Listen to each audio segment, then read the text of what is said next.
Balitang-balita rin po, ito po 'no, kumakalat na po kasi alam niyo naman, kahit walang katuturan, basta naisipan po ng mga loyalista, mga dilawan, kakamping, makabayan black na banatan si VP Sara, makahanap po ng paraan para makabanat kay VP Sara.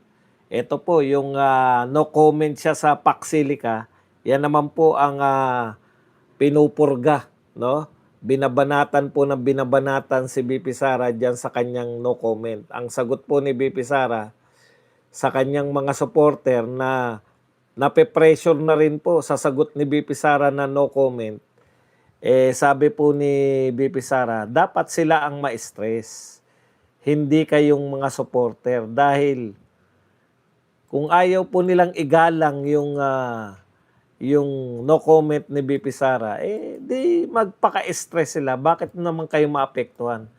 Alam niyo po, yan po marami rito, araw-araw niyo akong tinatanong na paksili ka, paksili ka.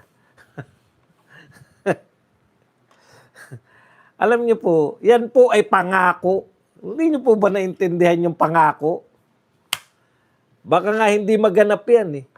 Eto po tayo, focus po tayo rito sa totoong malaking nakawan.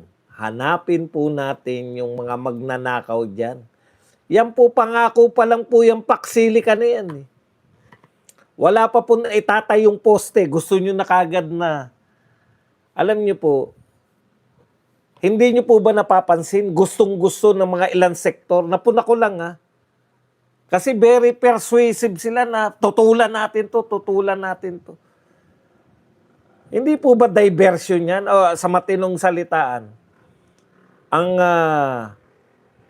eto pong flood control, ito po ay trilyon ng budget dito.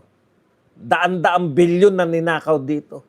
Gusto nyo iwan natin yan para maghanap tayo ng mga issue tungkol sa Paxilica?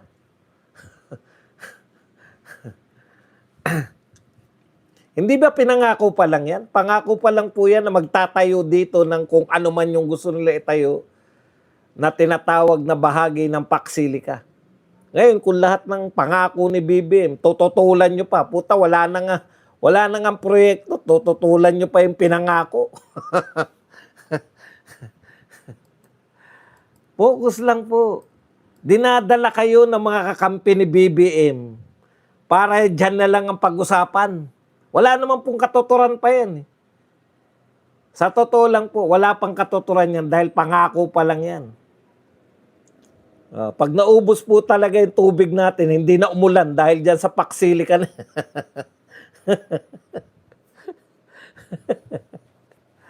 Minsan nakakatawa, ini-stress nyo yung sarili nyo. Yan ang gusto nila eh. Pag-usapan natin yung Paxilica na yan.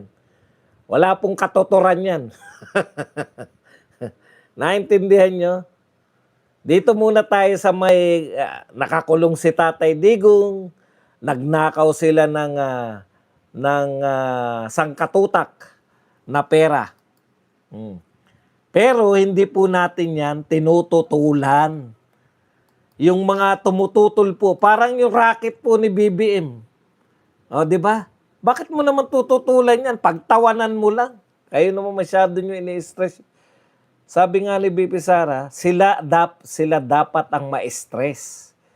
Kung pinangako nila yan, di ma-stress po sila. Ginagawa pong pangangantyaw kay BP Sara dahil no comment ang sinabi niya sa Paxilica. Sino po ba nakakaalam talaga ng Paxilica? Yan naman po, narinig nyo lang din. Alam nyo po ba yung pasikot-sikot ng tinatawag natin Paxilica? Sinearch nyo lang malamang sa Google yan. Di ba? Kung sinearch nyo yan sa Google at kayo'y natuto dyan sa pagsasearch nyo na yan at kayo'y tumututol dyan sa Paxilica, o di okay, pero wag nyo pong gawing malaking issue. Wag po kayong magpa-apektos kung ginagawa po nilang malaking issue yung no comment ni BP Sara. Dahil hindi po peke si BP Sara. Alam nga naman sumagot siya ng hindi niya alam talaga. Sa dami po ng problemang kinakaharap ng Pilipinas, Hindi na po talaga natin alam kung ano yung tututulan natin eh. Napakarami pa po. Ito po, mga naganap na. Tama naman tutulan yan, Paksilika, pero ang sinasabi ko po, hindi pa po na itatayo yan. Future pa yan, future. Future problem pa natin. Kung may namumblema na ngayon, so be it. Wala naman pong problema dyan. Hindi rin namin kayong pipigilan.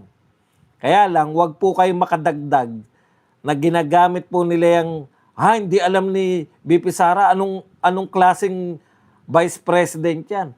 May ambisyon pa maging presidente, yung Paksilika hindi alam. Sino po may sabi na dapat alam nyo ang lahat ng bagay? Lalo na di ba pinangako yan sa SONA? Hindi ko narinig kasi nakatulog ako eh. Saan ba natin narinig pare-pareho yung Paksilika na yan? O kaya sabi ni BP Sara, meron yatang stress na. Gusto niya nang malaman. Ito po, basahin natin. Yung isang nagngangalang Alvin. Isa yata to sa mga organizer ng event dyan sa anong tawag dyan? Sa Dahig. Okay. Speaking before supporters of President Rodrigo Duterte, she took time to acknowledge Alvin and tourism team for organizing the event. Yan. She then addressed Alvin directly, referring to the pressure he had faced from people repeatedly seeking answer about Paksilika. Alvin, ito po sinabi niya kay Alvin, if they cannot respect a no comment, you should not lose sleep over it. That is their problem. That is not your problem. Dapat sila ma-stress sa'yo. Bakit ikaw ang nai-stress sa kanila? Oh, di ba?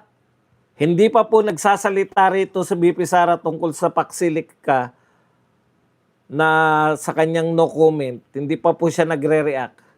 Ganyan na po yung reaction natin. Bakit natin po problemahin yan? Yun lang po, no? So kung may problema kayo sa no comment ni BP Sara, hindi na namin problema. Malaya po tayong malaya. Napakarami po. Environmental problem, napakarami po. Nariyan yung Masungi Nature Reserve. Oh. Nariyan po yung mga pagkakalbo ng kagubatan. Nariyan po yung pwede niyong tutulan yung mga minahan. Marami pong pwedeng tutulan dito sa Pilipinas. Pero hindi po kayo pwedeng magalit sa mga tao na ayaw pong tutulan yung gusto ninyong tutulan. Katulad po ng LGBTQ. Meron pong issue ang LGBTQ. Lahat po ng tao, marami silang issue. Hindi po yan dapat na porket, bakit walang sinasabi si BP Sara sa Sogi Bill? Ganun lang po yan. May concern kayo, Sogi Bill. May concern kayo, LGBTQ. May concern kayo yung mga minahan na nakakapagdulot ng kung ano-anong mga degradation ng ating mga lupain, nalalason yung ating mga ilog sa mga ilang minahan. Okay po yun. Oh. Pero wag nyo pong ipagpilitan na dapat lahat ng Pilipino ay makisama dyan sa mga panukala ninyo. Yun po yung pinupunto ni BP Sara. Nung una pa po lumabas yung Paksilika na yan na po ang reaction ko. Hindi natin po problemahin, hindi natin kayang problemahin ang problema ng lahat ng tao sa buong mundo. Di ba? Mamimili lang po tayo ng laban. Kasi kung lahat po, laban natin, putya. Mamimili lang kayo ng laban. Pati ba naman yan laban ng mga dilawan, laban nyo rin. Hindi ko po sinasabi na walang Duterte na lumalaban dyan. Meron po. Kaya lang, ganun talaga buhay. Meron din po Duterte na pinagtatanggol yung mga LGBTQ. Pinipigilan ba natin sila? Hindi po natin tinatapik yung mga concern ng LGBTQ. Pero hindi rin natin sila pinipigilan na magprotesta sila kung ano man yung gusto nila. Yun po yung point ko. Yung Pax Silica, isa lang po to sa sangkatutak na problema ng Pilipinas. Okay? So, hindi po nangangahulugan na nag-no comment si BP Sara, hindi po nangangahulugan na hindi tinatalakayan ni Badong, pangit na makinig dito kay Badong kasi ayaw niya ng Pax Silica talakayin. Ano po magagawa natin? Ganun po talaga.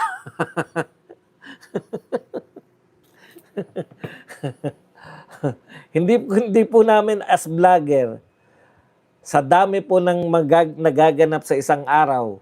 Yan. Kaya nauunawaan ko kung ano yung sinasabi ni BP Sara. At nauunawaan ko rin po yung nararamdaman ni Alvin. Siguro nagsabi siya kay BP Sara na nai-stress na siya. Na bakit hindi sumasagot si BP Sara, bakit no comment ang sagot ni BP Sara. Ganun po yung yung maganda talagang mga leader. Focus si BP Sara sa mas malalaking problema. Bilang leader, ganun po talaga. Hindi nyo po kaya lahat sabay-sabayin. Kaya may prioritization kayo. Ang priority po natin, flood control. Dahil yan, naganap na. Yan, maraming nagnakaw. Yan, wala pang solusyon. Ito pong mga bago